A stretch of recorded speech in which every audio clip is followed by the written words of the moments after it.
Football ലോകത്ത് black pearl of Indian football എന്ന ബഹുമതിക്ക് അർഹനായ താരം. തന്റെ അസാമാന്യമായ ബോൾ കൗണ്ടർ, അത്ഭുതകരമായ ഗോൾ സ്കോറിംഗ് കഴിവുകൾ, ആവേശത്തിന്റെ കൊടുമുടിയിലേക്ക് കൊണ്ടുപോകുന്ന കളിശൈലി, 3 തവണ Indian footballer of the year, കേരളത്തിന് അനവധി സന്തോഷ് ട്രോഫികൾ, ഇന്ത്യക്ക് അനവധി വിജയങ്ങൾ, എല്ലാം അദ്ദേഹത്തിന്റെ കാൽപ്പാടുകളിൽ ചേർന്നിരിക്കുന്നു. തലത്തിൽ മാത്രമല്ല, സിനിമയിലൂടെയും സാമൂഹ്യ പ്രവർത്തനങ്ങളുടെയും ഇന്നും നമ്മുടെ കേരളത്തിന്റെയും ഇന്ത്യയുടെയും സാമൂഹിക സാംസ്കാരിക മേഖലകളിൽ ജീവിക്കുന്നു.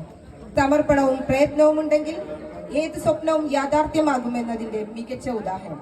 Shri Padmashri I.M. Vijayan received the Padma Shri Award in 2021 for his outstanding contribution to Indian football. My dears, please welcome today's our special guest, Sri Padma Shri I.M. Vijayan.